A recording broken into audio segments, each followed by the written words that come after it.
Senator from Oklahoma. All right, Madam President, I've heard the same thing, and I have a great deal of respect for our chairman of the committee and for people's information. I used to chair that committee when Republicans were a majority, and we're not a majority now, so it's Senator Boxer. But let me just cover the three things that she covered. She said gas prices, that somehow the gas prices are not going to be going up as a result of this. And blaming that on the president, the administration, whether it's Cheney, Bush, whoever it is. Let's keep in mind, the gas prices went up when the Democrats controlled the House, Democrats controlled the Senate. Now, if anyone doubts this, who's at fault for this?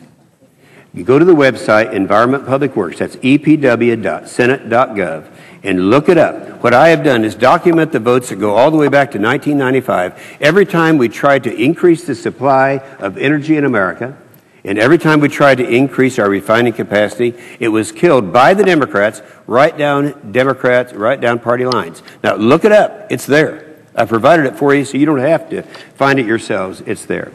Now, going back to the fact that this is, I don't know how many times I can refute this thing that the distinguished senator talks about the fact that she doesn't believe that this is a tax increase and it's going to be a tax decrease by almost $1 trillion. That's $800 billion. But let's remember, as I said before, this bill takes from the Americans in form of a consumption tax on consumable goods and on energy $6.7 trillion. Now, the bill says that we should give back $800 billion.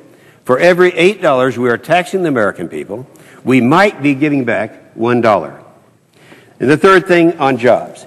This is such a logical thing. I don't believe we should have to go into all this. You know that if you do away with energy and dramatically cut energy in America, the jobs got to go someplace. And it's estimated that manufacturing jobs, that almost 10% of them will go overseas. They'll be gone. And she talks about the labor unions. Let me read what the labor unions said. The National Mining, the miners, United Miners Workers. Contrary to representations made by the Boxer substitute, S-3036 does not provide sufficient funding or incentives for CCS or advanced coal technologies. Under the Boxer substitute, the advanced coal research is replaced with the Kickstart program. In other words, they're opposed to it. How about United Auto Workers? The last time I checked, that was a union.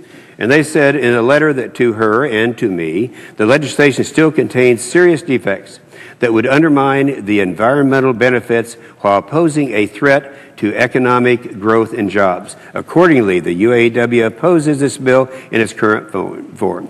We urge you to insist that the legislation must be modified to correct for these defects. Now, so they're against it. That's the UAW. Again, the last thing that the distinguished senator said is we need to get to final passage. We need to pass this thing. I only hope that the Democrat majority of the United States Senate will let us vote on amendments and let us vote on final passage.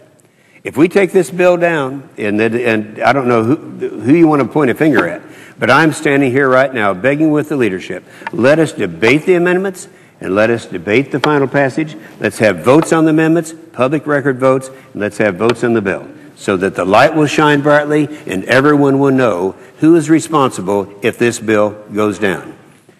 I get back to the remaining of my time and yield the floor.